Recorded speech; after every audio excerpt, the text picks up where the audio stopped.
You see, with this simple tincture, we can induce in them the kind of bloodlust euphoria that you would normally need 500-600 bullets in a minigun to induce in one of these.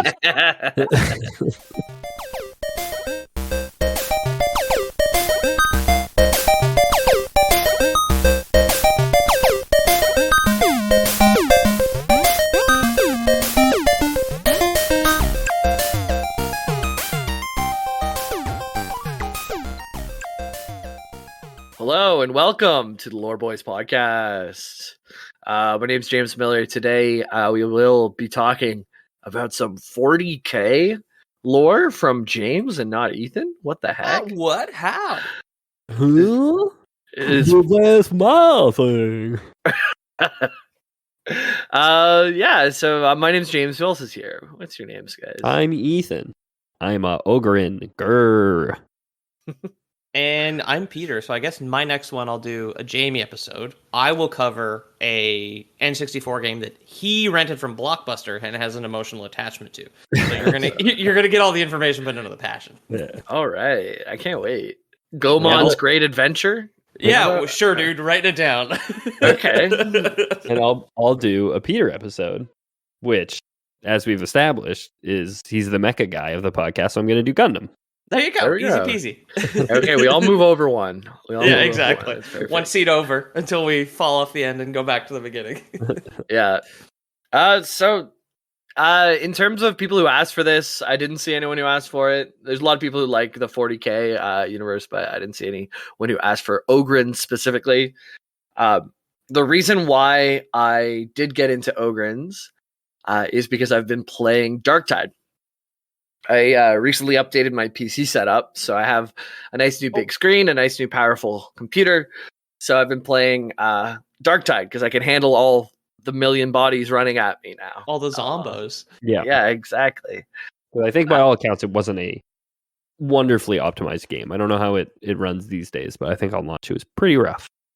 Works great for me on my rickety old computer. It's they just put an update out. I think like the anniversary update is either now or coming. They redid all the skill trees. So I didn't see the skill tree before because I was late to the game. But basically now you have 3 main lines down, which has like a grenade ability, a usable ability, and then some type of like trait that's really good for you. So for example, right now I'm playing an Ogryn that uses a grenade where you only get 1 grenade, but it fucking hits. Like if you throw it at a boss, it takes half the boss's health. Holy shit. Yeah. And like if you throw it in a big group of, like yesterday there was this huge mob, group of mobs coming towards us, and I threw it and it shows on the top left whenever you get like a kill on like a notable unit. And it's like Yordo killed Scrab Rager, but like 6 of them came up all in the top left. Shit, I just threw a grenade right at the right spot as they were kind of spawning, and it was beautiful. So yeah, you get your like grenade ability, you get your like usable ability. So for me as an Ogryn, you have like this charge where you run forwards and you knock them all over and you stun them. It's the bowling pin thing, right? Does it have the bowling pin sound effect?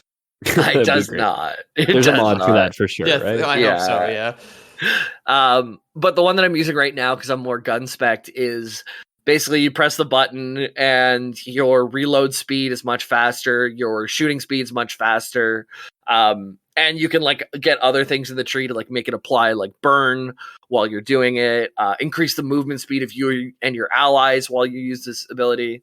So there's a lot of good little things in there. And then your third and last thing at the bottom of the tree will be something like 8% of my bullets automatically crit and are refunded as ammo. And cool. Okay. So ammo is like kind of hard to come. Well, not hard to come by, but it is scarce. Like you'll run out of ammo if you're not careful. Now, when you say 8% of my bullets automatically crit, is that a deliberate wording, or do you just mean 8% of your shots crit? Like, is it like every eighth shot out of, or every 8 shots out of 100 automatically crits, or do you just have an 8% crit chance? So I think the reason I said it that way is I have something called Lucky Bullet. So 8% of my bullets are refunded to me as extra ammo. Okay. But I got another thing on top of that when I get refunded the ammo, it also crits. So Oh, cool. Okay. So automatically- I would say okay. you said it deliberately. 8% Yeah. automatically crit. I would say that Okay. that makes Yeah. sense. Yeah. Yeah. So the skill trees are new. They're super cool. It's a great reason to come back to the game. I also tried like a melee build where you're an Ogryn and your heavy attacks are rewarded. So every time you do a big, long, heavy attack, your toughness comes back, which is like your shield. Yeah. It regenerates your health.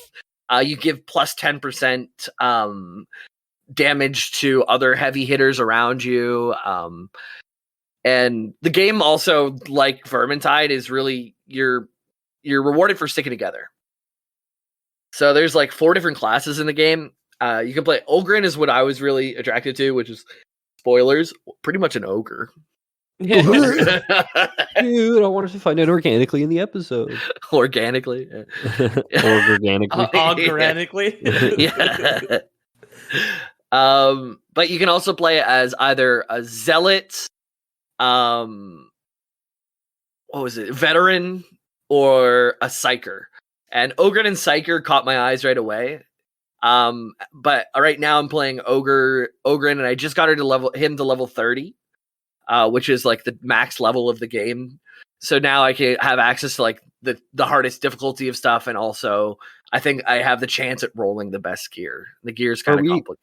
Can I ask a preload question here Yeah. before we do jump into the episode? So just tell me if this is going to be on the episode. But like you compared it to Vermintide, which is the Warhammer Fantasy version of this game, which came out first. Mm-hmm. And there's a clearly defined, I guess, story to that one in terms of like the Skaven invasion, and the moon. The moon is made of green cheese, which we've done episodes on the Skaven before where we talk about this. And there's named characters who are characters in an overarching story, I suppose. My understanding is that Darktide is your prisoners, right? On like a penal colony. You start as a prisoner, and shit happens where you break out.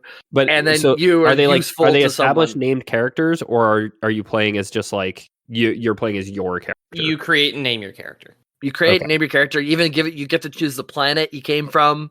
You get to choose what your defining moment was. Like, what was your defining moment? As an Ogryn, my defining moment was a mining accident. So I came from a mining planet, and I was like a mining slave. Okay. And this big mining accident. You were a miner. Yeah, basically caused me to get into trouble, and it was kind of interpreted as going against the Imperium of Man. This mining accident, I should have been more productive, right? Of course, yeah. Yeah. You accidentally mined through the Golden Throne. Oh no! What is he doing? It's a big old Fell to the pickaxe. floor. Yeah. For Ogryns, that'd be pretty on brand, I guess. They're known. You have to keep things away from their immediate vicinity that can be used as weapons, because if it looks like it can be used as a club by an Ogryn, it probably will be. They'll just club it. Yeah, their They love guns. Their guns that are in the game, Ripper guns, is like basically a shotgun. Mm-hmm. But in the game, like you can see, like instead of a reticle, it's like this big square of area, and pretty much all the heads that are in that square are gonna pop whenever you press shoot. I've seen you walking around with it. It looks like a piece of PP. It looks like a potato cannon, basically. Like, Yeah. just like a tube with a stalk on it. Yeah, and they have to. Those things used to be able to shoot all their ammo very quickly, but they had to put a limiter on it because they found out the Ogryns would just shoot all their ammo before the fight even started. Very good. Very good. So they have a limiter on it, and that's the canon reason why you can only you can't auto. Basically, you can only take one shot at a time.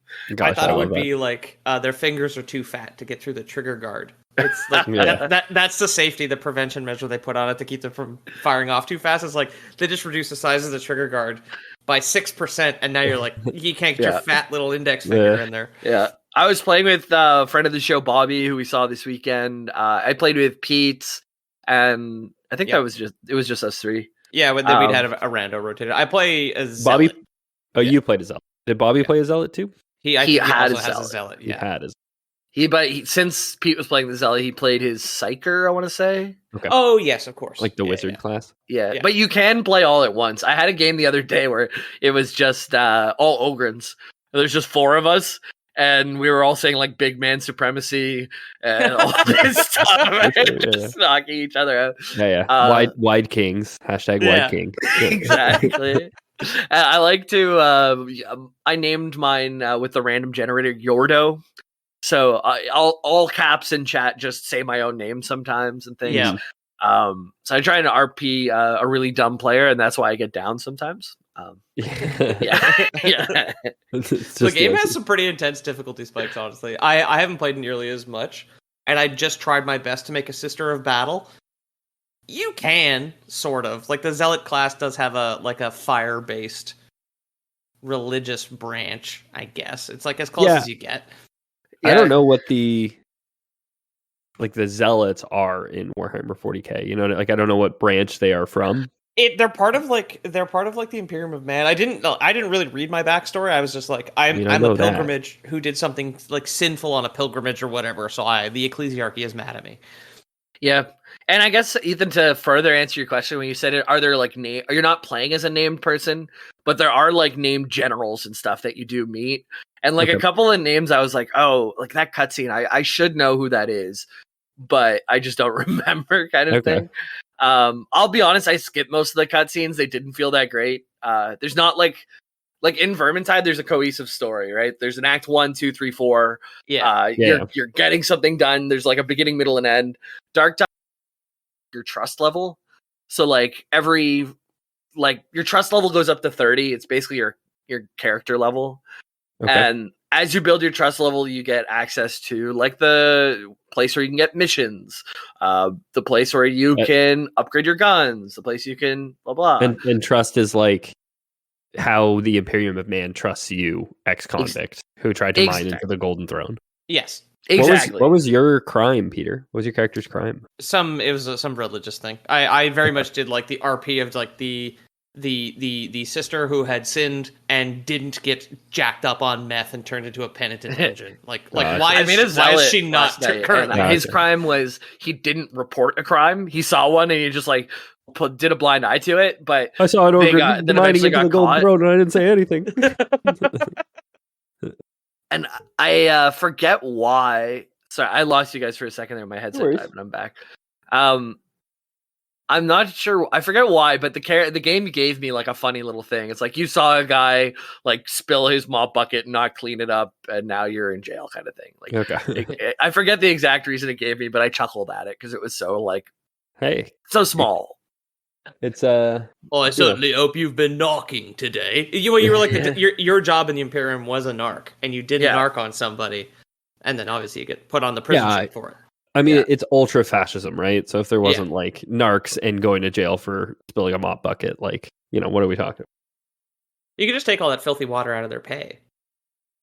Yeah, exactly. Right? You gotta bring you get hired at a job. Whenever you get hired at a job and they tell you got to bring your own filthy water, that's false. Okay, you can demand that they have to give you a bucket of dirty water. Okay, VFX is almost there, dude. A buddy of mine who works at a different studio than the one that I had worked at had to take a 49% pay cut instead of getting laid off, and the rest of his paycheck is subsidized as a loan from the company. So he is straight up a serf for this VFX studio at this point. I'm going to go ahead and say, and I don't know his case, and I don't know Quebec labor law that well.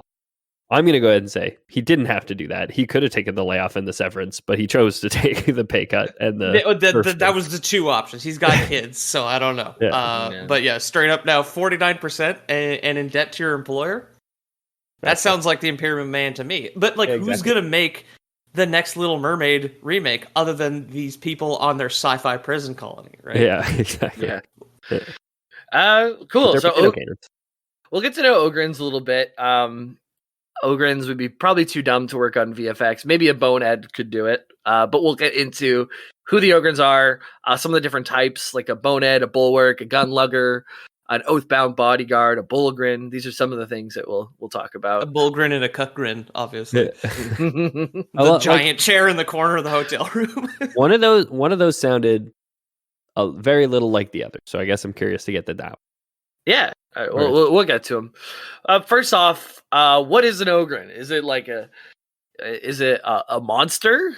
But no, it's not. It's just one of the groups of people who spread out. Like Warhammer, we've talked about it before. Like humanity kind of expands to a point where they can't all communicate anymore because of what was it? The big There's 10,000 years warp of darkness. storms. 10,000 years of warp storms that Right. destroy all communication, and civilizations across the galaxy kind of disintegrate. Right. And they also evolve on their own too, outside of being from Earth. And, yeah, exactly. Yeah.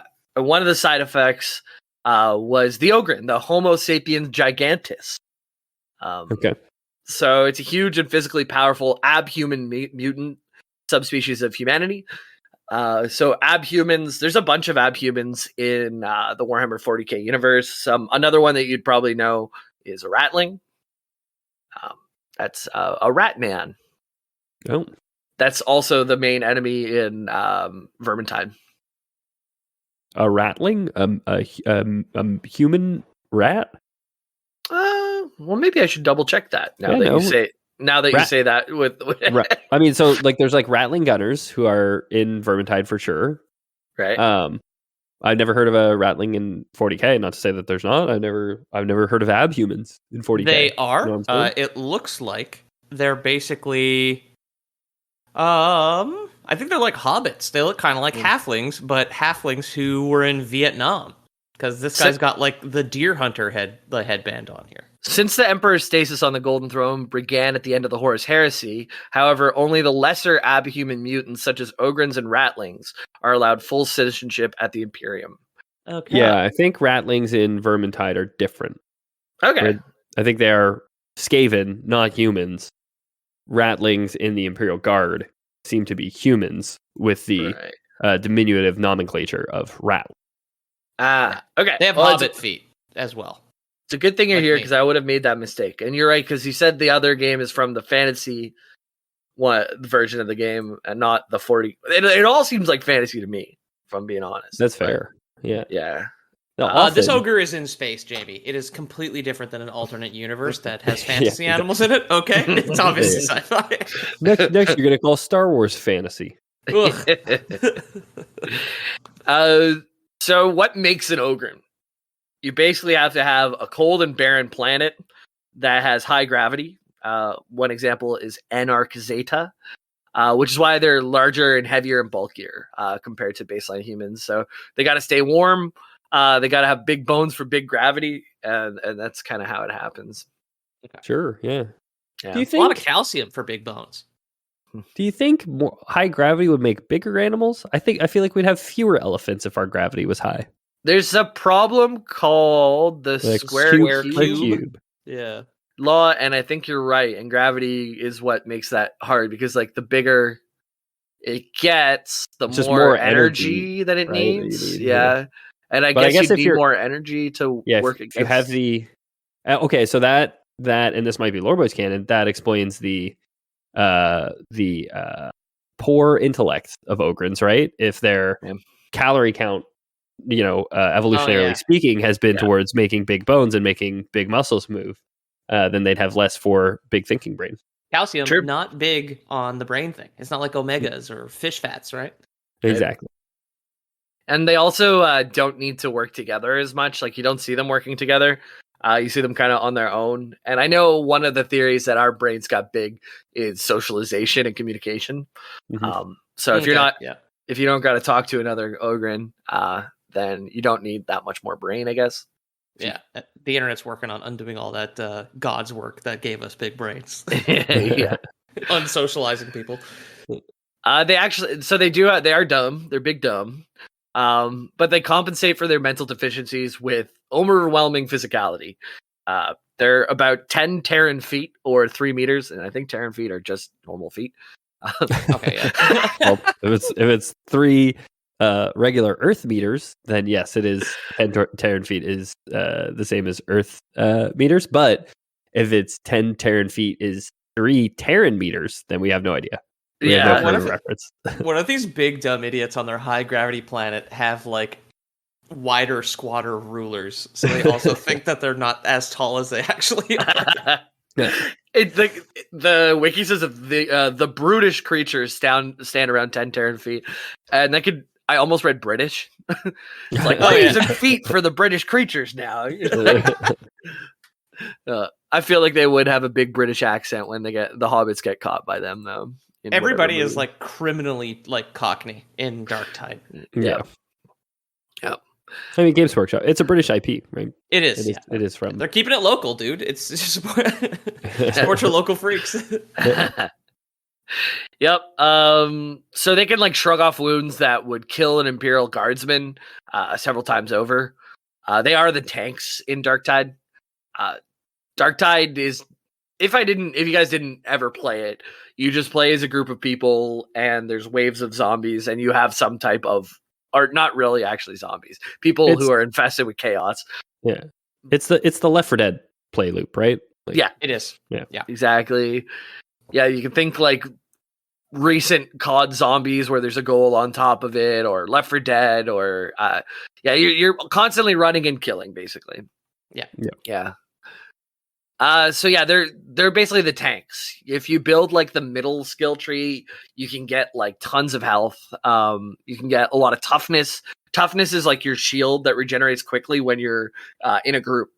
So if it's kind of like a meme, there's like collectibles. You can get like different resources to help respec your guns or buy new guns. And breaking group cohesion to run out and get one of these collectibles in a critical time is like a meme in the Darktide community that Cool. Basically getting yourself killed over like 5 resources or something. 15 blast steel worth dying for. Exactly. Yeah, especially in the higher difficulties, like you cannot break group cohesion just to go get that. Wait until everything's dead and go get it, or go as a group together to get it, kind of thing. Yeah. There's something tricky about these like co-op multiplayer games, like PvE co-op multiplayer games, where when you do ratchet up the difficulty and you're playing with pug groups, or even sometimes your own stupid friends, it's like sometimes you just get that lightning in a bottle where like you either have a good night or you just like meet the right like pug group where you guys are like all on the same wavelength and it feels so fucking good. Yeah. And then 90% of games are just like you're so frustrated because that one fucking idiot ran off and gets you all killed, right? Yeah. It's been like 50-50 for me so far. I've had a lot of really solid groups. Yeah. And you feel it right from the beginning. You can see like how people are moving, like sticking together, like waiting for each other, or like pinging ammo when they can tell that your ammo is lower than theirs. Yeah. Like knowing when to share is huge. I mean, I say 90%. I am probably, speaking of evolution, humans are risk averse, and it's probably like the negative experiences that my human psyche brain is like, no, these are way outweighing the good times. But yeah. I have old habits that I'm trying to fix. So like my non-Bobby and Jamie games with pubs have been like, oh, these guys, I don't even know why they're playing this game. They're not participating whatsoever. Like they just need their dopamine hit. Because I know I've been an ammo hog in Deep Rock, but I'm constantly tagging resources in Darktide because I'm like, I can't be that guy again. It's new game, new me.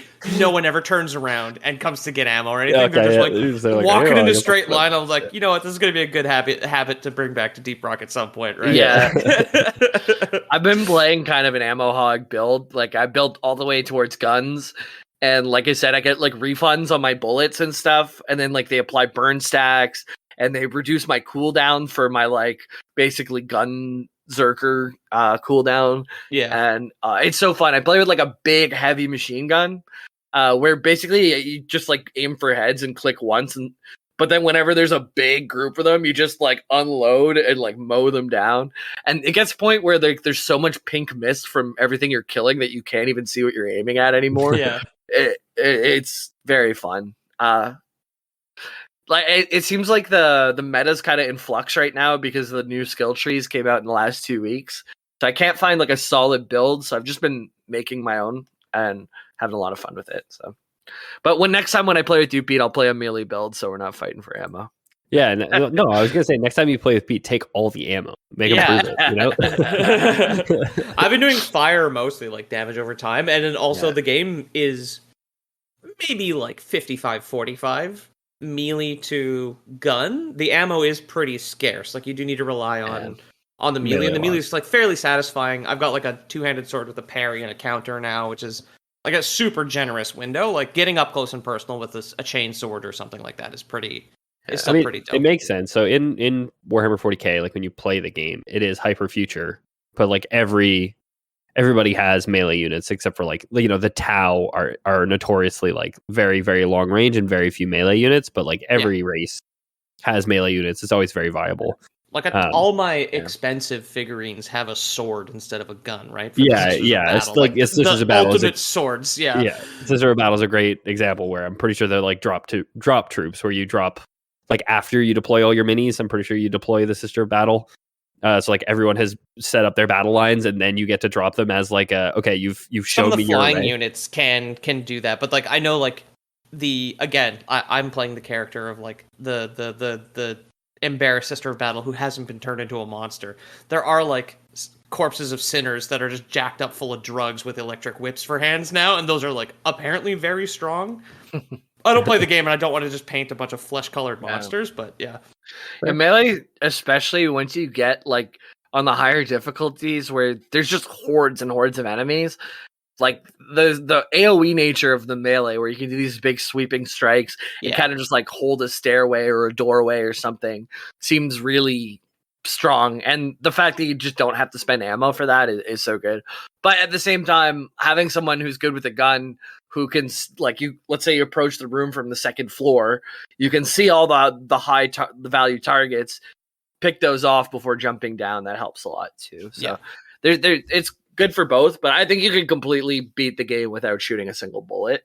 But at the same time, bullet fun. They do a lot better job with the guns on Darktide than Vermintide, where there's only a couple options for guns. I like the guns. I mean, like the elf in Kyrian. That's the one that I played. Yeah, the elf played the most at least. She's primarily ranged, but yeah, I mean it is fantasy and primarily melee combat. So that's I think Kruger too has a build path where you can play him as like a musket man, like a minute man essentially. He's primarily ranged then, but right. Yeah, we were talking with Bobby at the bar, and we were like, this is more guns, that was more melee. He's like, no, there's guns in Vermintide, and we're like, yeah, there are, but it's like a peppermill pistols for the priest dude, right? Yeah, you can really play, like, every character can really play with a gun in Darktide. I mean, you cannot play the witch with a gun. I don't think she has a gun option at all. But pyromancer, she is ranged, like she does just do ranged spells. But yeah, I mean, I kind of agree with Bobby. I think like you can play, I want to say any of the classes as a primarily gun class if you want to, but I might be just. I haven't even played that one as much as you guys have. Yeah, fair.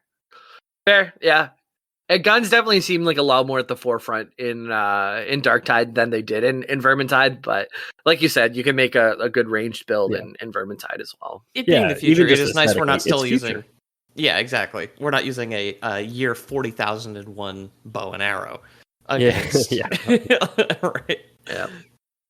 I'm sure there's some class. I mean, I think the Sisters of Battle have crossbows. Some of them. Oh yeah, I mean it's an attachment for a gun. Is the crossbow that I have on one of my characters? So she has a crossbow on top of her gun, which is just fancy, I guess. It's like small ninja shit, right? Like,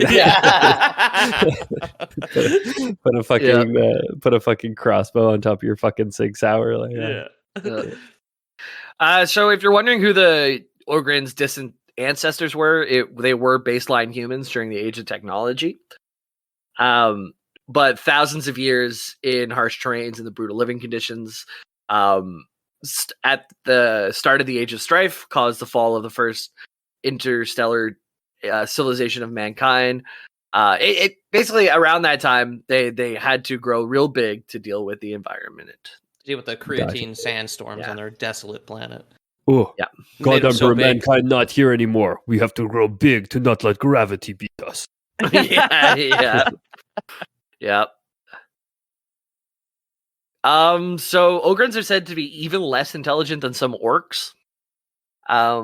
However, the truth is that their intellects did not actually atrophy, but became much more focused on matters such as survival. So, like, kind of what Ethan was saying. Such as hitting. I have a PhD in hitting stuff with a rock. Yeah. It makes me just as smart as a guy who makes rockets. It makes me just as smart as an orc. I want to take a point of umbrage and discuss some lore with you guys about saying some of them are smart as orcs. I'm going to say I think orcs are smart because I think in the case of orcs, being smart is subjective.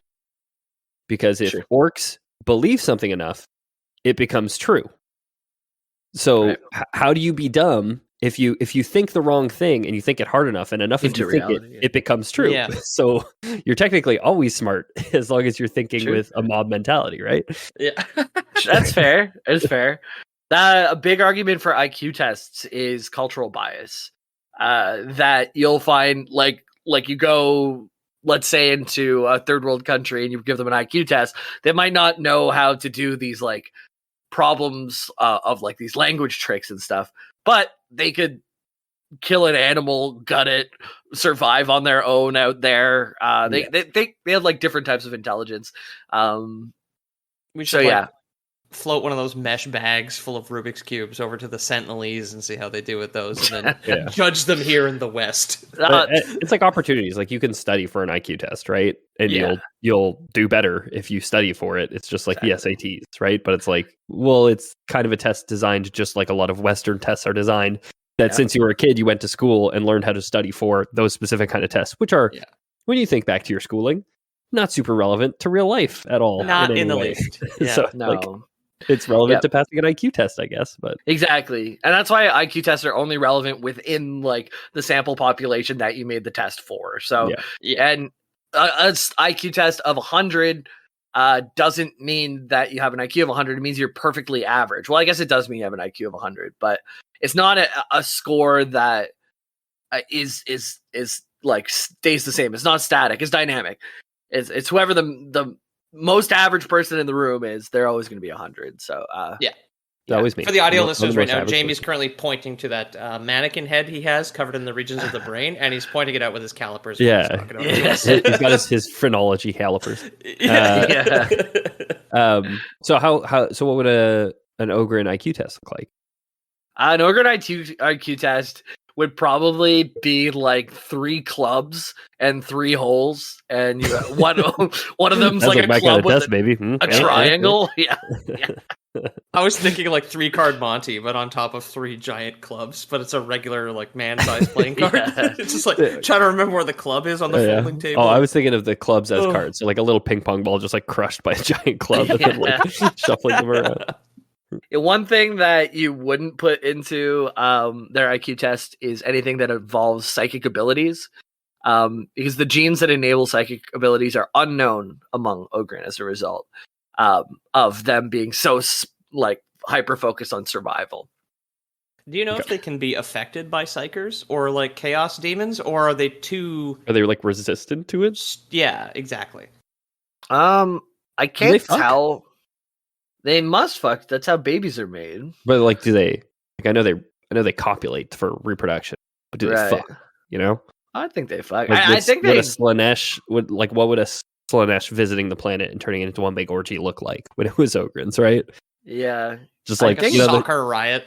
Yeah, it's like a butcher freezer with like cow corpse, like the butchered cow corpses hanging on, just like slapping into each other, right? Like I think you'd know. Yeah, I think if you're within like a kilometer, I'm not sure how many Terran feet that is, but you'd be within that radius, you'd probably hear what's going on. Yeah, or smell it, certainly. Yeah. Well, let's get on right into our next. That's good, because I was just about to make a joke about them probably secreting pheromones, but let's get into it. Yeah. Well, so they have awful hygiene, and they're also very claustrophobic. And so at the beginning of every Darktide mission, the loading screen while you're waiting to get into your mission is you're in the back of your air vehicle. Yeah. And you're shoulder to shoulder. And if there's like 3 Ogryns in your party, you are just like one tiny little person surrounded by 3 giants. And they're extremely smelly and claustrophobic. So they're they can only be loaded into carrier vehicles with great difficulty. So I can imagine them with like like those things you have to put around like the cat that wants to scratch you, like the neck thing. Oh yeah. Or the little sock you can put over its ears as well. Yeah. So they have to wrangle all these stinky ogres into the carrier vehicles, and only if a commanding officer is present will they actually get in. They'll fight their way out if not. And yeah, so they're hard to get around. If you just spray like is there like an Ogryn catnip which you could just like put in the crate to help them out? Probably like something fun to destroy at the end. A bunch of phone books to rip in half in the back or something. Yeah. Just a house of cards, like a massive house of cards built right at the back of the cage. Like Kevin Spacey tapping his lap to ask them to come in. Oh my God. That'd be good. That'd be a good thing to destroy, right? Yeah. The thing that every Ogryn wants to destroy. So if you're ever wondering what an Ogryn speech looks like, it is in Low Gothic. It's usually speech patterns of Low Gothic, similar to those in Orcs. Yeah, High Gothic being the language of the Imperium, presumably being like a fancier language than what they speak. They probably speak why use many word when few word do trick, right? Yep. Yeah. Them being also not the smartest, they're much better followers than leaders. So if someone like the Emperor of Mankind were to recruit them to the Imperium of Man, they are very susceptible to worship and loyalty. Like, it's said that sometimes like junior officers or like footmen and stuff in the Emperor of Mankind will make friends with an Ogryn. And in battle, like if that man's ever in trouble, the Ogryn will just come like out of nowhere and smash the foes and stuff. Okay. Like a golden retriever. Yes, exactly. And will literally die for their wagon, like yeah. So if a big turkey leg, yeah, just if you ever wake because they're 10 feet tall, like no, down, boy, down. It's okay. It's okay. If you ever wake up and you're in the 40K universe and you have to go into battle, like try and make friends with an Ogryn. I think that's your best bet. You know? Okay, yeah, just tap a little Mars bar into his front pocket there. You're just like, hey buddy, how you doing? Just like, yeah. Probably a Babe Ruth, right? Was Sloth from Goonies an Ogryn? Yeah. He loves Babe Ruths. Yeah. Baby Ruth. Good movie.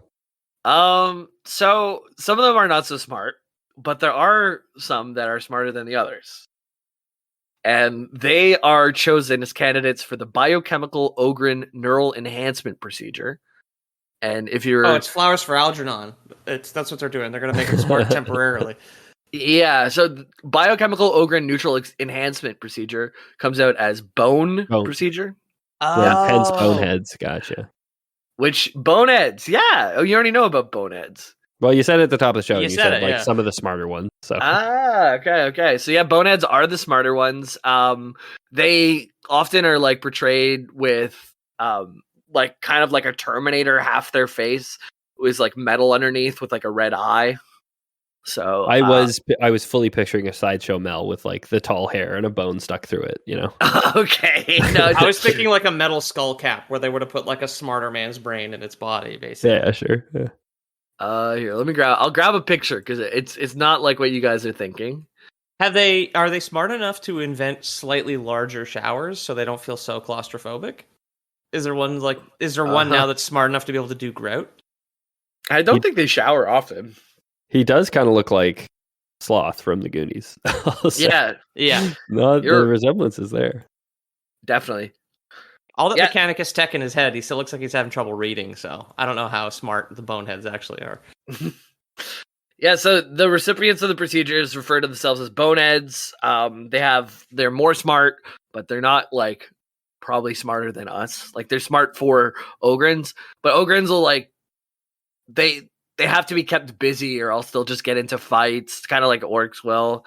They're just very violent and not very smart. So these guys are just like a little bit smarter. Okay. And they're the brains of their units. And the other Ogryns will actually respect that. even though they don't fully understand why the boneheads want to do things, they look to them for leadership on and off the battlefield. Yeah. Have you got games on your phone? Like coal encrusted hand, like reaching out for it. Yeah. Whenever a bonehead is in a unit, it has few disciplinary problems, a clearly established hierarchy. So, like, these are the things that you talk to him, and you talk to him, and they sort it all out, kind of. Right. Okay. Yeah. There's a pissing order. Exactly. They're brutal but effective leaders. So you can imagine they usually send Ogryns in the front line with the Shock shotgun. troops, I think is fair to say. Yes, shock troops, exactly what they are. And you can imagine the ones bellowing out orders on the front lines would be the boneheads. Okay. And the other Ogryns would be listening. Some examples of weapons that they might use. Latrine shovel is featured in game for Darktide. You can get like a riot shield and a mace, which is my personal favorite combo. Because if there's ever snipers, you can like walk forward with the riot shield. I'd love to know what the Bonehead's tactical readouts look like that they're giving to the lower Ogryn. It's just like it's just a barely organized pile of rocks, but they totally know what they're talking about. Like trying to explain to somebody else, it's like all the rocks look the same. Well, like the picture that Jamie posted has like he's got like a red monocle, like a gadget or whatever, like embedded over his eye, essentially. He's got like a servitor eye for people. Yeah, who are that's familiar it. With the universe. And like picturing what the tactical HUD is for him there, where it's just like. It's like just like a triangle and then a triangle shape that he's got to like put it into, you know? Or like all the text that's on like the Terminator site is like so complicated. Like it's super, super simplified, big font on his HUD. Exactly. Yeah. It's just like, what do you got to do next, bonehead? That's right. Kill the enemies. Yeah, it's got like a Blue's Clues AI assistant on the inside. Steve from Blue's Clues is actually the one like orchestrating every bonehead unit, every Ogryn unit. So yeah, that's what a bonehead looks like. I also posted another picture. That's a bonehead sergeant. He's leading a squad of Ogryn.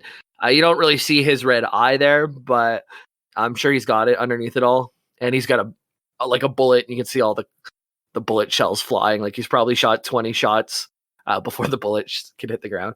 How many of those would have crit and then been refunded to his clip? 8%. If you built the way that I'm built. 20, then it would be 1.6. If there's 20 shots, then it's 1.6, right? 1.6. Yep. And of those 20 that I shot, if I got 1.6 back, that one gives me another chance to get another. And it goes on and on. But anyways. Just like investments. Yeah. Yeah, I have compound interest on this lead. Anyways, well, there's going to be a few more types of Ogryns that I'd like to talk about, but I think this is a perfect time to take a little break. Hello, and welcome back to Lore Boys. We are talking about the Ogryn, which is the ogres of the Warhammer 40K universe. We just finished talking about boneheads. You can call me bonehead in my pants. You can call me bone pants because I got a boner. Nice, dude. That's sick. Patreon.com for boner audio. Lore Boys. Yep. And we're on to Bulwark. Okay, this is the one that I thought. Oh no. What was it? There was one like honorary ceremonial guard or something that I was like, this one doesn't sound like the other ones. Let me read. I'll go back up. We got boneheads, bulwarks, gunluggers, oathbound bodyguard, which is that's the one. Yeah, oathbound bodyguard. Yeah, you said that the first time. I was like, well, that doesn't sound like gunlugger or bonehead. we got Bulgryns, we got Ogryn Charonites, we even have Chaos Ogryns. Oh no. My favorite of which being the Ogryn Berserkers, which we'll talk about. Excited. Yeah. But we're still all the way back at the Bulwark. Right? Bulwark, yeah. So Bulwark is a unit you will run into in Darktide. They are the guys with the big ass shields that are annoying because you can't shoot them from the front. That does make sense. Yeah. Yeah. Oh, they're like enemies. They're enemies. Yeah. Chaos. Yeah. You can fight against them. In this case, they're chaos, but they're usually on the side of humanity. Okay. Then. The Imperium of Man recruits these massive creatures as shock troops, arm them with crude and simple weapons before pointing them at the enemy and unleashing them on their foes. So, yeah. Classic. Yeah, so these are like the 100% tanks. You can kind of play as one. They don't call you a bulwark if you use a riot shield and a mace, but you basically are one. Yeah, that's one of the things I noticed in the builds in this game is like of the terms from 40K that I know, the builds, it's like in a licensed game. Like the builds you spec into are always just like legally distinct Chinese knockoff version of a Games Workshop piece, which I find very bizarre. Like Zealot has like I was saying, the Sister of Battle tree, but it's called like Pyromancer or something because it's fire obsessed or whatever. There might be, I have no idea, honestly, but it might be like you need to abide by certain strict rules if you're going to use the IP. Yeah. Whereas if you just work outside of the IP, then you probably have a lot more flexibility to do it. Yeah, it's like Disney. It's like, well, we wouldn't want people to get the wrong impression of these giant dumbasses who use shields, so you can't call them bulwarks in your game. No. Mickey Mouse would never split his enemy's head open and drink the brains from inside. He would simply flay them alive. You're thinking of Goofy. I think I get it too, though. Because like every build is going to be a little different too. Like if you just picked bulwark, there's like so many different ways you could build a bulwark. I think because there's the 3 main trees, but there's options to cross over into the other like lines. Basically every few upgrades. Yeah, so it's like node split, node split sort of thing. So like my current build is the complete right side all the way down, but I also split and I grabbed the bottom half of the bottom third of the second tree too. Right. But anyways, I can see why they might not just name you straight up bulwark because there's a lot of middle ground too. I want to say, and we got to do Sisters of Battle lore someday because I don't know Sisters of Battle, but Sisters of Battle are closer to Astartes, I think, than Astra Militarium, right? Which I think Ogryns are Imperial Guard. They're part of the ecclesiarchy, specifically. So they're like Inquisition. So that might be another thing too. It's like maybe just like you have the class that's building up to them, but in terms of like lore power levels, like you couldn't approach a Sister of Battle because then you'd be way outpacing like an Ogryn or whatever the other classes are, you know? Yeah, and I don't have any of the like miracles that I can summon to. Like my faith in the Emperor is weak. Yeah. At present, at least, I think I'm level 11 out of 30. Mm-hmm. Oh, you've been calling them boneheads. They're boneheads with an apostrophe instead of an H. Oh, it's phonetic. Oh, yeah, I didn't make that clear enough. But I thought it said bonehead. Bonehead? No, it's I easy chose to hear bonehead as a non-Cockney person, I guess. Yeah. It's not on you, don't get me wrong. Yeah, so we're still on to the bulwarks, and that's who they are. They got the big shield, they got a mace usually, and they're annoying. Usually you save like a grenade for them, or get someone melee to turn them around so you can get them from the other side. Over here, look, a deck of cards! Yeah. In combat, the bulwark is an embodiment of primitive savagery and rage, fighting without the thought of restraint or self-preservation. They attack every enemy within range, so they do just big old swings with bone-crunching force. Armor buckles, bodies shatter in their wake. They are immune to pain, injury, and fear, blindly charging through whatever obstacle stands between them and their enemy. So yeah, exactly like Goofy. Ethan, you were right there. It's the sight of a bulwark. If you were one of the men fighting and you saw a bulwark ahead of you, it's a huge sign of encouragement and inspiration. So usually when there's like a particularly vicious adversary, the some Astra Militarium regiments will send their Ogryns in as like a champion to get morale going and also to bowl down whatever's up front. Yeah. You think instead of a targeting beacon or anything like that to get the Ogryn to go somewhere, they just whip out a big tennis ball to get them to go get it? Oh yeah, I would picture like a cartoon slab of, you know. Yeah, the perfect snake. Yeah. Yep. So yeah, that's the long and short of what it is to be a bulwark. You can kind of build towards a bulwark, like we were saying. You can definitely up your toughness. You can up your health. There's things you can get that like reduce your damage by 10% while you're swinging your weapon. All these types of things that are more like tanky or bulwarky. Next up is a gun lugger. And you can imagine what this one is. They lug guns. Now, is lugger like a Cockney way of saying lover? I could. Just lug 'em, mate. It's Lugg. Yeah. Lug me wife. Love Lug you, me- emperor. Simple as. Simple as. So this is the most skilled Ogryn marksman, but you will really like. You're not going to see an amazing marksman here. Usually they have guns that are short range, like the blaster we talked about earlier, or a heavy machine gun. They're usually better at causing a lot of damage from up close rather than like sniping someone from the back lines kind of thing. Ogryn marksman test. It's like he actually cleared 60% of the broadside of a barn from the inside. He's the most skilled marksman that we have. Yeah. Yeah, they get so into it when they'll stand and shoot till all their bullets are out, and where they'll have to be reminded to keep moving forward. They just like power down when they run out of ammo. Just like a big gob of drool just coming off their bottom lip. Like, oh.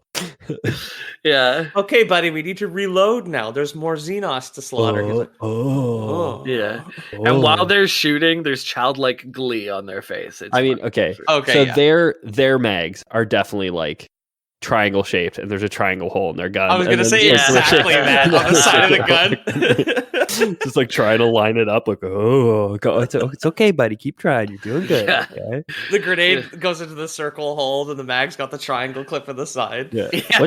What shapes this magazine? I think- it's the clover hole.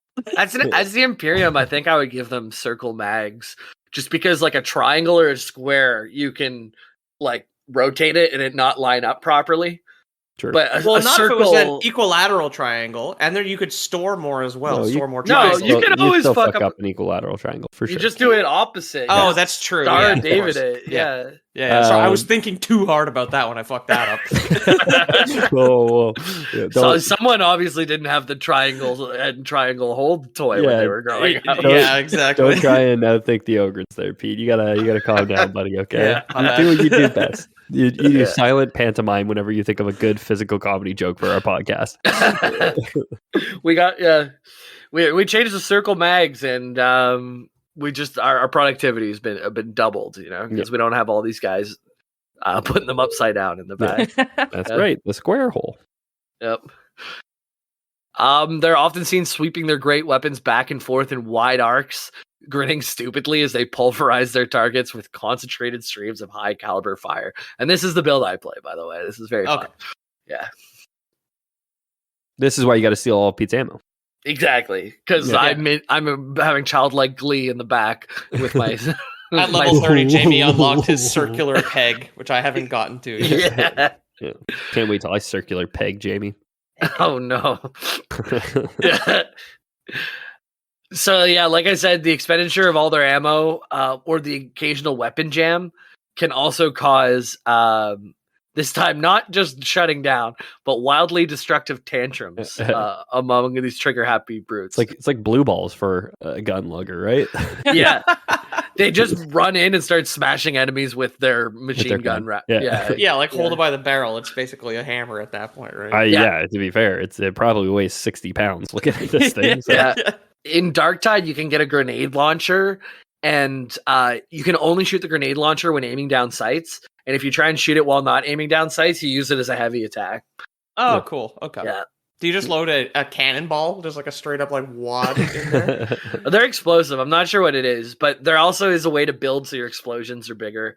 I just don't like the because you only get like 30 or 40 shots with the grenade launcher, which is like you can make a lot happen with those 30 or 40 shots, but I'd much rather have 600 shots in a machine gun than Yeah. Is it like Vermintide where like you have this grenade launcher, but it's your You would be playing a melee class, and then you would have a grenade launcher as like your secondary weapon, or You could do that. You could build that way. it feels to me like that's probably its intent, right? Is to be like you're Yeah. playing melee first, but sometimes you get these big bombs, and you just need to drop a grenade in the middle of them. Yeah. It seems like the best way to build everything is have a good AoE and have a good single target, or like have a good way to deal with bosses and have a good way to deal with swarms. And melee is always a good way to deal with swarms, and a grenade launcher would be a good way to deal with the boss. So I could see that being a good way to do it. Yeah. So other members of the units rely on the relentless fire of the gunlugger because they use it as suppressing fire, basically. And they can sneak on up while their crazy ogres are laying in the clips from the back. Like they're probably also when they're going through the childlike glee, to having too much fun to think about self-preservation, right? So that's like the ultimate suppressing fire, where it's like they're not even thinking about keeping themselves alive at all. It's just laying it down, you know. That's it. And they can they are like the tanks, so exactly they're just what's taking a couple bullets if you're putting out 600, right? Yeah, big gravity may give big bones, block big bullets. Yeah. Exactly. Yep. Oathbound bodyguard. So this is the one that kind of stuck out. But they just make excellent bodyguards because they're super loyal, determined, and really hard to kill. It's just like the name is really putting lipstick on a pig, right? And this here is my oathbound bodyguard. Hello. Just like it's like finger up the nose to the knuckle. You know, like and that's the one he pulls out to shake your hand when he meets you. Exactly. And the string is still connected. Yeah, it's still connected. Like, hello. Yep. Gives a salute, pokes himself in the eye with his booger covered. Yeah. So if you are lucky enough to put lipstick on a pig, you'll be respected by the other officers in the Astra Militarum. It's a big honor to have an ogre. So this isn't like an assigned duty. This is like a you found a dog that liked you enough, right? By it said, so this isn't an assigned duty. This is you got lucky enough to find an Ogryn that likes you. Like you're charismatic enough to have gotten one that likes you. Right. Yeah. So something in your journeys have won you the respect or the love of an Ogryn. Yeah. Oh, the love. That's a little scary. Gonna show you his round peg. One tiny flower in his giant hands. Yeah. He's fitting a round peg into a round hole, but just a different scale going on. I'll find you a daffodil.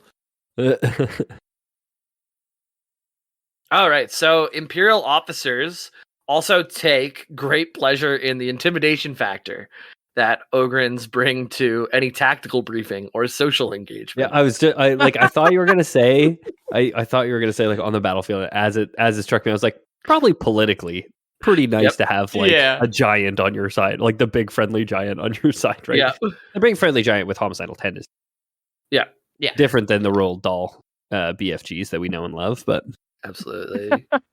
Yeah, you don't want to hand the omnibus over to a guy with an Ogryn bodyguard, right? He's like, he can't read 1,000 pages of legislation. Yeah, and that'll happen usually with officers. But what I said earlier, where you can get like a low ranking officer or a regular guardsman who win the trust of an Ogryn, that can happen too. So like a frontliner could have their golden retriever come and save them. Oh, that's cute. Yeah, right. Big whiskey cask under his neck, just like digging you out of a pile of bodies with his nose. body or pile of fucking Tyranid corpses. Like, yeah, like I know that's a different dog, but I love the. Do they have on the Ogryn planet their own version of Air Bud, where it's an Ogryn who's learned to play basketball? If we're gonna the court is empty. It's just the one Ogryn who's able to play basketball. They're all amazed. Yeah. Me and Luis went out for a smoke at the bar the other night. We were talking, why aren't there more dog movies like there used to be, like Shiloh and Air Bud? Why aren't more dogs? Cruelty laws, probably. I think there are. I think there's probably just as many as there was back then. I bet you they're still making Air Buds, if I had to bet. They're still teaching dogs how to play. It's just you don't see There's commercials. No rule. You don't see commercials anymore. You watch movie trailers. Like you'll hear an announcement, you'll go look up a movie trailer. And I rarely look at movie trailers if I'm yeah, honest. and then if you did watch movie trailers, I'm sure YouTube would recommend more of them. Yeah. But I bet you like they're marketed for kids, right? They always were. So fair. This I wouldn't market to a kid. A Bulgryn is an Ogryn that is made has carapace armor made out of discarded tank tracks and crude assault weaponry. So they're like the fully clad in metal mecha type guys, but not really mecha, just more like metal. okay. That's pretty cool. And just to cap it off there, to tease our eventual Airbud episode, they haven't made one since 2013. 10 years. No Airbud. Wow, bring it back. Yeah. Huh. There's I'm sure no they got rules. some shitty dog movie equivalent these days. Do you guys remember MVP, the skateboarding monkey? I do. Oh my god, I completely Yeah. forgot him until you just said it. Most valuable primate, baby. I remember him eating Holy pizza shit. with the boys. Yeah. Wow, it's been a while.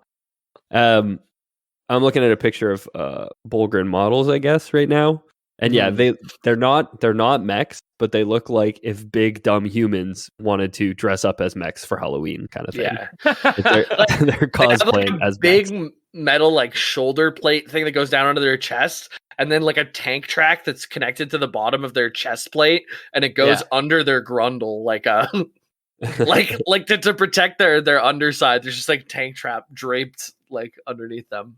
Nice and flexible. Yeah, and breathy. like the crotch part of his Borat swimsuit. You know, Mhm. it's a tank track. Super thin little tank treads there. Yeah. There's your episode art. Sasaberry I've goes got a Borat few good as ones, The tank tread with the tank tread bikini.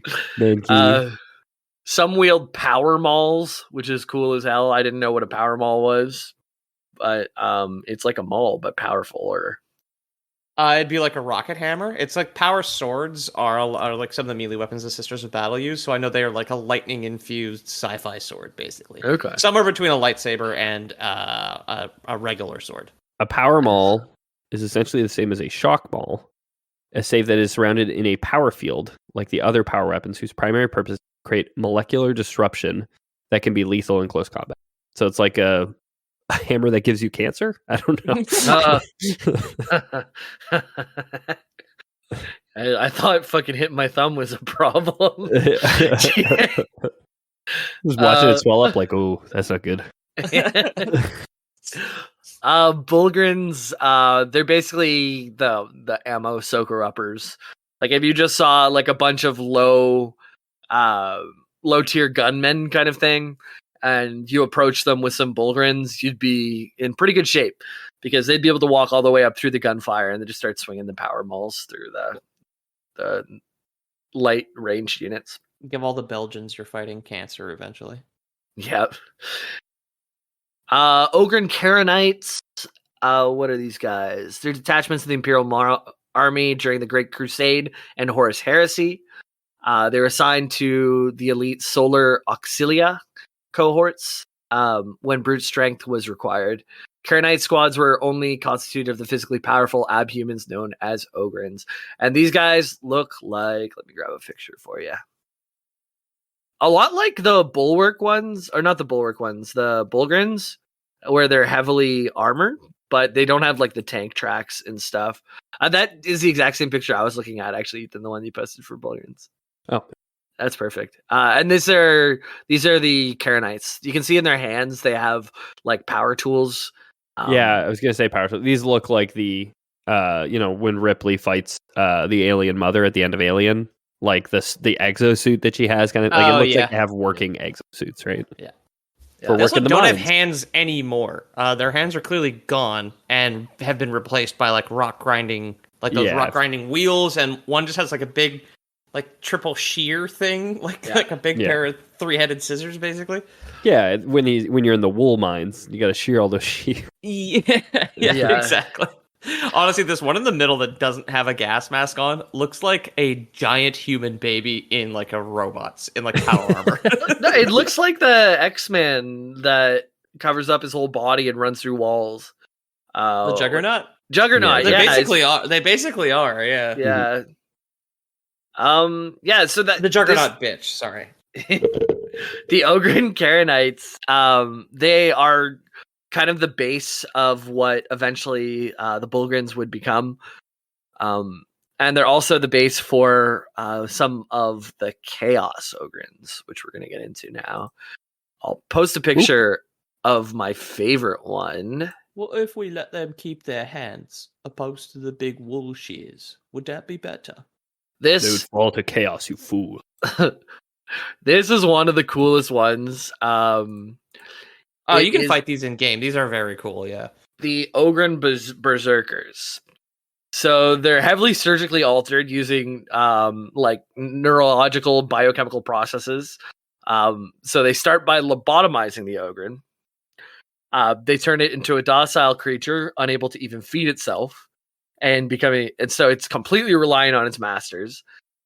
And then they have chemical injectors on the back, kind of like combat stims, right? It's the meth that I was talking about earlier. It's the street drugs that they inject into sinners for the Sisters of Battle as well, right? Yeah, it's called the turn the Mr. Jekyll into, or the Dr. Jekyll into Mr. Hyde, but the starting point is already Mr. Hyde. Yes, yeah. Yeah, they deliver a cocktail of highly dangerous drugs, including the banned combat drug called Slot, SLAUGHT. Slot was once favored by the notorious Flesh Terrors Space Marine chapter and the World Eaters Traitor Legion, which stimulates the subject's adrenaline glands and neural pathways to the brain that govern aggression. So I like that lobotomized. You see, with this simple tincture, we can induce in them the kind of bloodlust euphoria that you would normally need 500-600 bullets in a minigun to induce in one of these. Yep. So with this driven into overdrive, user becomes a raging psychopath driven by bloodlust that cannot be sated. There's other drugs in there as well. They give them more strength, even more abilities to block pain, which they're already quite good at. There's also side effects like hallucinations and desire for self-mutilation that they have to look out for. But other than that, super cool. So when they're not in combat, they're just sitting there with big oven mitts on so they can't harm themselves, right? Yeah. Corpse their teeth. Yeah. A straight jacket fit made for Goliath, right? Yeah. They're expendable troops. They were used in the siege of Vrax by the Vraxian traitor militia, and they're not supposed to survive their first encounter with the enemy. They're a one-use weapon, very, very strong, but you just throw them on the front line and they'll fuck shit up. Yeah, like you're not taking them home with you whenever you leave. You're not putting that thing back in the car. Yeah. Nope. He's all hung over off of Slot, and you're like, nah, it's gonna be terrible. Yeah, I mean, like he's a big bloody mess. He's got a nice little loincloth with like a nice steel loincloth, like a jockstrap, I guess. Like a steel cup, essentially, with the Chaos Undivided symbol on it in blood. Yeah. But he's got like a mask on, but the mask looks like it's clearly designed to look like a cloth hood, like a burlap sack hood, with the eye holes cut out. But it also looks like it's made of flesh, like they've repurposed flesh for like a sackcloth hood. Which is pretty cool. He's also missing his entire right arm for a large pneumatic saw blade. And his right arm has hooks and knives all strapped up to it. And hooks on chains and then some knives on the end. Wolverine knife. I don't know why, but it made me think like you capture like a couple different video game characters. Like you get two humans, you put sackcloth on their heads. You capture the guy from Little Big Planet, you put flesh on his head. Sack boy. Yeah, exactly. Yeah, like when the Sackboy feds or like abducting Sackboy witnesses or whatever. We're gonna go on to the last Ogryn of the day, which you can meet as well in Darktide, Warhammer 40K. And these are the Plague Ogryns. And let me grab a picture for you guys, but you could probably guess which god they're into. We talked about them one time. Yeah, so I guess the last ones you said. Chaos Ogryns? Are they just like, because he has a Chaos Undivided symbol on his jockstrap, like I said, but he does look like a Khorne fan. Less Slanesh, like we'd said kind of before. Like, Yeah. this seems less about the having fun, sexing people up. God, Khorne is I could really see good at getting the abhumans on his side. It was mentioned somewhere here. Yeah. Blood Okay. for the Blood God, honestly. Skull for the Skull seems to come naturally. Yeah, it seems to come naturally. And he's sexy, but not in like an orgy kind of way. Extra thick skulls right? for the extra thick skull throne. But this one, the plague one would be a different guy who loves pustules and Nurgle, of course. Yeah. I was getting to it, but because I don't know if you mentioned him being the first one being Khorne specifically, but he looks like a Khorne guy, and this guy definitely looks like a Nurgle guy with big old sacks all over. This guy got hit with the cancer hammer a little too hard. So many times. Yeah. So Plague Ogryns you can run into in game.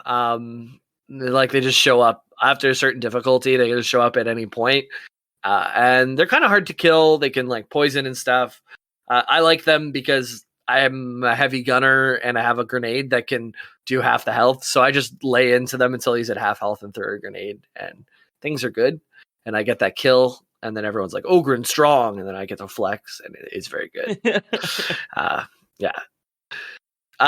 got some of Nurgle's gifts, which include hulking masses of bloated diseased flesh and twisted mutations. They're like I've got all sickly these tumors and pus. It's like they consider that a gift in some cultures. It's true, yeah. In battle, these creatures can prove almost impossible to kill, and their merest touch brings a horrific death. They're believed to be created by the mysterious heretic Astartes, warman known as the Tainted on Vrax Prime during the infamous Siege of Vrax, which I don't think we've talked about. The Siege of Vrax? No. Maybe. Did we? No, I don't think it came up in the Nurgle episode. No. But a faction devoted to Nurgle, in its aspect as a mortifier of the flesh, they are said to have worked the darkest of the sorcerer's arts on the already distorted and chem-augmented Ogren slave stock being used by the rebel forces on Vrax Prime. So they got a bunch of sick and tired slaves, and they just made them sicker and, I don't know, maybe less tired, but they're chicker. They're of all the Warhammer 40K Darktide classes, they're the ones with the biggest dump. They got the biggest dumper for sure. Oh yeah, right? Yeah. Ogryns? Come on. I guess so. Yeah, Come on. Yeah. Do you know Nork Deadog? No, not personally. He's a Nor. I guess we're gonna finish with notable Ogryns. Nork Deadog, legend in his own lifetime. He's fought as an Astra Militarium soldier, and he had astonishing mental development that could only be called precocious for one of his subspecies. He was really smart, so he came to the attention of the commissars of the Imperial Guard, and he found himself on special duties. And he's the most loyal of the Imperial Guard. His loyalty is unsurpassed, so I guess you could say he's the most loyal. That's what that means. He almost looks like an orc. I like this old model of him that's clearly from the 80s, where he does just I'm looking at the same one as you, as the first release model or something. The caricature of what is just a drunk British guy. Yeah, here's a different angle. We just all got great unflattering pictures of Nork Deadog. Yeah, he looks like the big Sasquatch Muppet from the Muppets. Right? Yeah, so he's smarter than the average one. It looks like he has a mechanical eye too, so I'm not sure if he counts as a bonehead, but it doesn't say here. This one's great. He's got a little speaker on his shoulder, on his right shoulder, and his little speaker also has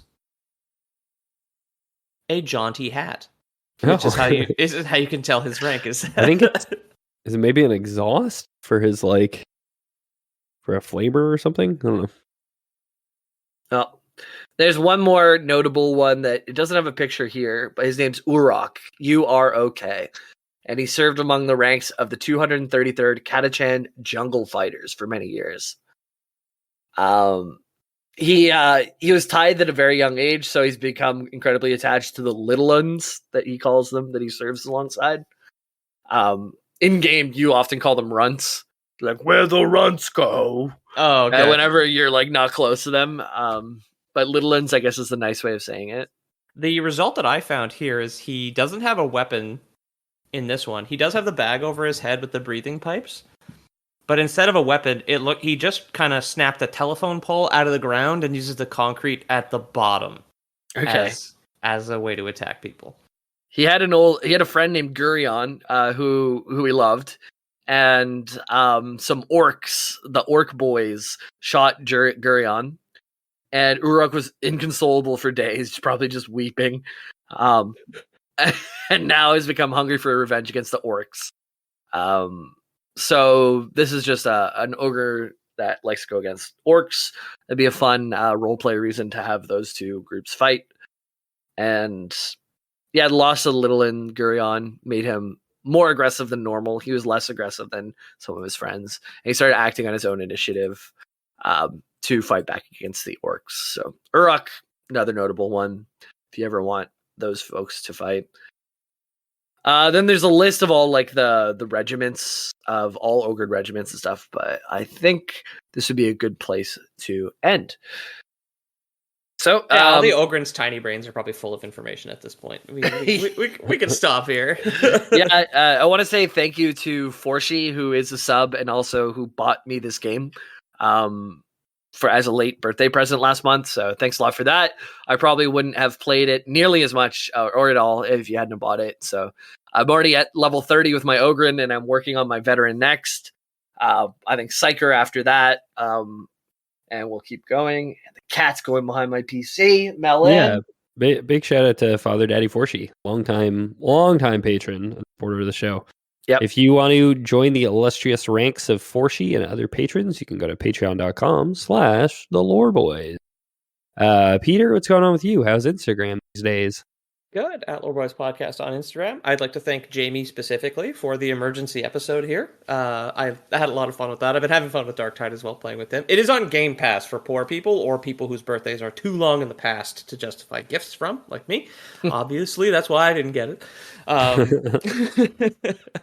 But yeah, at Loreboys Podcast on Instagram. Towards the tail end of working on my comic here, and that'll be released through Lore Boys. I'll have to figure out how, and I'll have a proper timeline early 2024 or late 2023, depending on how much fucking sleep I can get. But yeah, very exciting that we're going to be taking care of this project I've had cooking now for like 2 years, 2.5 even, for just through this, which has been pretty cool. And yeah, we saw some people joining who might want extra content. At present, sometimes I'll show a picture of one of my toys every month. That's your extra content on Instagram, but that is at Loreboys Podcast. We don't know how to do socials very well, so don't know what to tell you. We know how to do them better than we do them, but that's fair. That is. Yeah. But I think what's discouraging for me is even if I gave it 100% effort, it'd still be really bad, you know?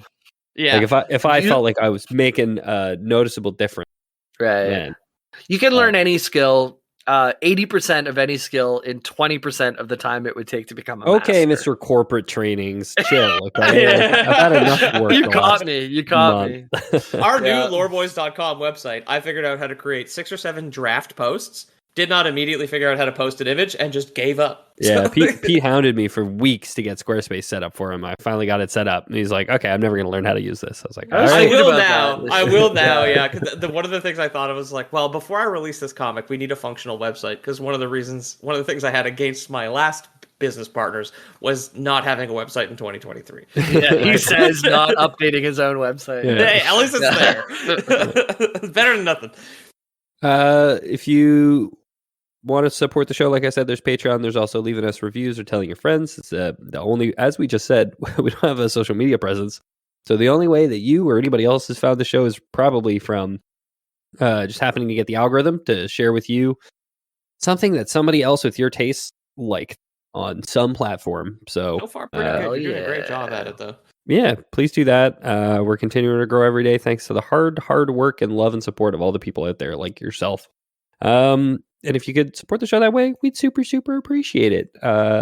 As always, we have Lore Boys Prime, where, as you guys know, I am the most average person in a room anytime an IQ test is being compared to anybody, but I am still the smartest lore boy.